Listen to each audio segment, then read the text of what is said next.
இந்த மாதிரி நாங்க 90s கிட்டா இருந்தப்ப விளையாண்ட விளையாட்டுகள் அது கூட என்னென்ன சம்பவம்லாம் செஞ்சோன்றத ஒன்று சொல்ல போறோம். இந்த குனியை வச்சு கும்மா குத்துன்னு சொல்லிட்டு ஸ்கூல் டைம்ல எல்லாம் விளையாடுவோம். என்ன பாத்தீங்கன்னா ஒரு ஆள் சாபு திரிச்சு போட்டு ஒரு ஆள் பட்டை ஆக்கிடுவோம். அதனால குனியை வச்சு எல்லாருமே அடிப்போம். யாரு ஃபர்ஸ்ட் அடிச்சான்னு கண்டுபிடிக்கணும். பட்டை போறவனா அடிக்கணும்னு முடிவு பண்ணிட்டான்னு வச்சுக்கங்களேன். எவனை சொன்னாலும் மாத்தி மாத்தி சொல்றது. இவன் நீ தாண்டா ஃபர்ஸ்ட் அடிச்சா, இல்ல அவன் அடிச்சா, நீ தாண்டா இல்ல இவன் அடிச்சா அப்படின்னு திரும்ப அவனை குனியை வச்சு நெருங்கி கொஞ்ச நேரத்துக்கு புஷ்பா மாதிரி இருப்பாங்க. 2 ரெக்கையை தூக்கிட்டு அப்படியே நடந்துட்டு ரெக்கையை தூக்கி நடுறா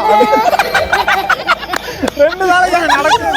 அப்படி இருக்கணும். வந்து ஒளிஞ்சு பிடிச்சி விளையாடுறதே பிடிக்காது. நம்ம ஒளிஞ்சு பிடிச்சி விளையாடுறது பிடிக்காதா? எத்தனை மாமரத்துல ஏறி தொங்கிருக்கோம். ஒளிஞ்சுக்கிறீங்க கண்டுபிடிக்கிறவனுக்கு தானே தெரியும் அந்த வழியை ஏரியா தாண்டி வெளியே போக கூடாது அப்படின்றது எங்களோட ரூலா இருக்கும். ஒருத்தன் பட்டையாயிருவேன், நாங்கெல்லாம் எப்படியாச்சும் ஓடி போய் ஒளிஞ்சிருவாங்க. நான் என்ன பண்ணுவேன், அந்த ஏரியாவை தாண்டி தான் என் வீடு இருக்கும். என் வீட்டுக்குள்ள ஓடி போய் உட்காந்துக்கிருவாங்க.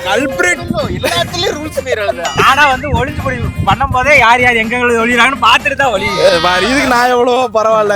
இதெல்லாம் தெரியாம ப்ராப்பரா நான் விளையாண்டுட்டு இருந்தேன். எங்க வீட்ல இருந்து பார்த்தோம்னா அந்த ஏரியா நாங்க விளையாடுற இடம் ஃபுல்லா தெரியும். இவனை கண்டுபிடிச்சானு பாப்பேன். ஒரு 2-3 பேரை கண்டுபிடிச்ச உடனே மூணாவது ஆள் ஐயோ மாட்டிக்கிட்டேனடா அப்படின்ற மாதிரி நான் போயிட்டு ஜெயிச்சுக்கிட்டே இருந்தாலும் டவுட் வந்துடும். என்ன வாண்டடா ஒரு 4ஆவதா 5ஆவதா போய் மாட்டிக்கிறேன். பட்டையே போகாத மாதிரி ஜாலியா ஃபுல்லா விளையாண்டுட்டு இவர் கூட ஒளிஞ்சு பிடிச்சி விளையாண்ட ஃப்ரெண்ட்ஸ் எல்லாருமே ஏமாந்துகிட்டு இருந்திருக்கீங்க. நம்ம கேம்ஸ் எல்லாமே இந்த மாதிரி ரொம்ப அம்மா அப்பா விளையாட்டு இல்ல நம்ம விளையாட்டு ஃபுல்லா கேர்ள்ஸோட புலி ராஜா ராணி விளையாடுவோம் தெரியுமா? அதுலலாம் மடக்கி விளையாடும் போது வந்து என்ன பண்ணுவேன்னா அந்த சீட்டு தொடும் போது எனக்கு மட்டும் டிஃபரன்ஸ் தெரியும். கன்னி பெண்கள் நெஞ்சுக்குள் கையெழுத்து போட்டவன் சும்மா இருக்கடா குளிக்க போடும்போது எனக்கு மட்டும் ராஜா தெரியும். அதை மட்டும் எடுத்து நான் வச்சுக்குவேன். நான் மட்டும் திருடனே ஆக மாட்டேன். பாயிண்ட் நம்ம தான் ஹைல இருந்துட்டு அந்த பிளேட்டை போய் மாஸ் காட்டுவேன். நான் ராஜா.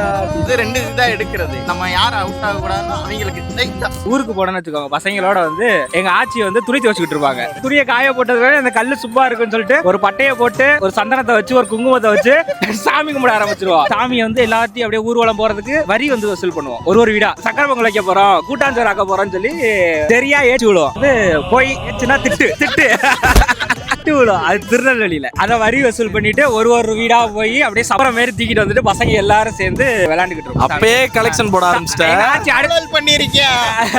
எங்க ஆச்சி அடுத்த நாள் வந்து எனக்கு துணி துவைக்கிறதுக்கு கல்லு வேணும்னு சொல்லி சண்டை போட்டுட்டு இருப்பாங்க. துணி துவைக்க கொடுத்துருவோம். அன்னைக்கு ஃபுல்லா வந்து அதை வந்து ஒதுக்கி வச்சிருவாங்க. நீங்க வரவே எடுக்கவே கூடாதா அப்படின்னு. மறுநாள் தூக்கிறது.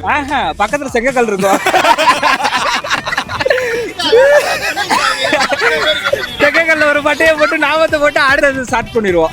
என்னென்னமோ பண்ணிருக்காங்க. எல்லாருமே பாத்தீங்கன்னா ஏதாவது ஒரு ஊழ வேலைகளை நல்லா பார்த்திருக்கோம். இந்த மாதிரி நீங்க 90sல விளையாடுறன்ற பேர்ல என்னெல்லாம் ஊழ வேலை பாத்தீங்க அப்படின்றத